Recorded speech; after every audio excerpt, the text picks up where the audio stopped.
Before we get started, make sure you have the following installed on your machine: PHP 7.4, MySQL, and Composer. If you don't have these installed, pause the video, install them, and then resume when you are ready. The first thing we're going to do is to create our app using Composer, which is the de facto package manager for PHP. Think of it as being the npm of PHP. Let's open the terminal and navigate to where we want to set up our project. In my case, that's going to be my projects folder. To create a Laravel app, you need to enter the following command: composer create project, preferred list, Laravel/Laravel, and then the name of the project.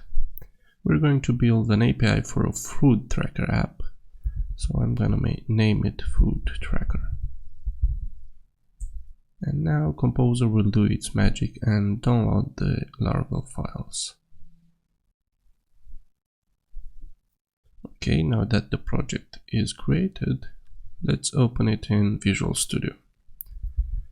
We'll go to Visual Studio, one folder, and I have food track right here.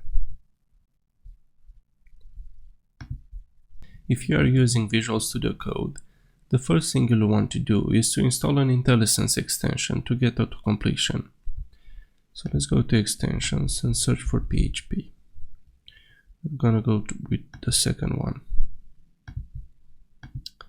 Now, as we'll make progress, we'll learn more about each directory, but for now let's take a look at the routes directory, which is where our application's routes are defined.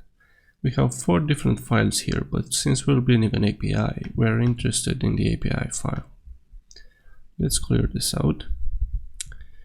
So, in a typical front-end application, routing works by matching a URL to a given page or component. In Laravel, it works pretty much the same way, except you need to consider the type of the request you are making, and the route itself doesn't match a whole component, but a specific method on a controller. To create a route, we need to use the route facade. And here we need to specify the type of the request we are making. As you can see, we have get, post, put, and even delete. Let's go with get for now. The first parameter is the route segment or the URL segment, which will be foods. And the second one is the name of the controller, foods controller, at, and the name of the method that we'll be calling, index. Now, to create the controller, we open the terminal and write in PHP artisan make controller and the name of it, foods controller. If we go to our app http controllers foods controller, see that Laravel generated us an empty controller. The next thing we need to do is to add that index method we set it in the route. So public function index,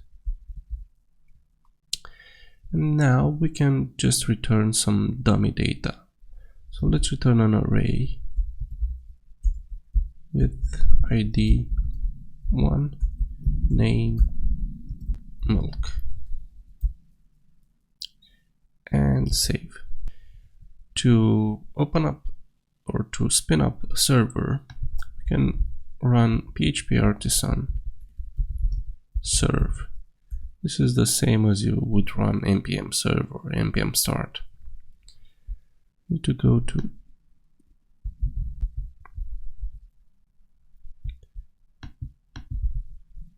and write API/foods,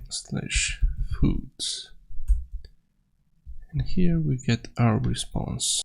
Now, what if we want to pass in a parameter to that route? Let's say we want to get a specific food item. How would you do that? So we would go to API, and similarly to Frontend app, you can pass in a placeholder like so.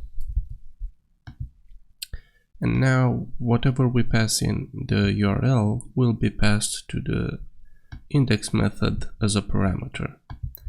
So if we go to foods controller and add ID here, this ID will be passed into this method. So to test that, we can just add in the ID here and go back to the browser and add /2, for example. And as you can see, that ID changes. In the next episode, we'll have a look at how does one connect to a MySQL database, creates tables and pulls records from the database, not just returning some hard-coded JSON. See you next time.